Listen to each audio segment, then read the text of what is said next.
वो अपनी time machine में घुसा और प्राचीन रोम के लिए डायल सेट किया। ये एक जोरदार कड़क के साथ उतरी। जैसे ही दरवाजा खुला, वो बाहर निकला और जैसे ही धूल छटी, उसे पता चला कि वो एक रोमन सेना के ठीक बीच में था।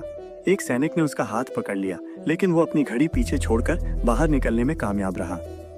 वो वापस भागा। जैसे ही एक भाला उसके सिर के पास से गुजरा, उसने अपनी वापसी के निर्देशांक सेट किए। मशीन चुपचाप उतरी।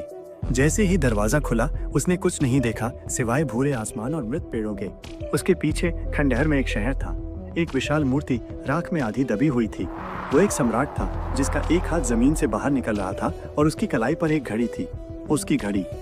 आगे की सड़क पर उसने एक टूटा हुआ युद्धपोत का खोल देखा जिस पर उसकी घड़ी उकेरी हुई थी। दरअसल सैनिक ने उसे उस दिन रख लिया था। रोमन इंजीनियरों ने उसे अलग कर दिया। उन्होंने उसके गियर, उसकी अजीब धातु, उसकी छिपी हुई शक्ति का अध्ययन किया। उन्होंने बैटरी को खोल दिया। उन्होंने ऊर्जा की खोज की, मशीनें बनाई और अपने समय से कहीं आगे के हथियार बनाए। वे बहुत दूर, बहुत तेजी से आगे बढ़े। वो घड़ी को वापस लेने के लिए मशीन की ओर भागा, लेकिन भाले ने एक बड़ा छेद कर दिया था, जिसका मतलब था कि वो एक ऐसे समय में फंस गया था जिसे कभी नहीं होना चाहिए था। और ये सब उसकी घड़ी की वजह से हुआ था।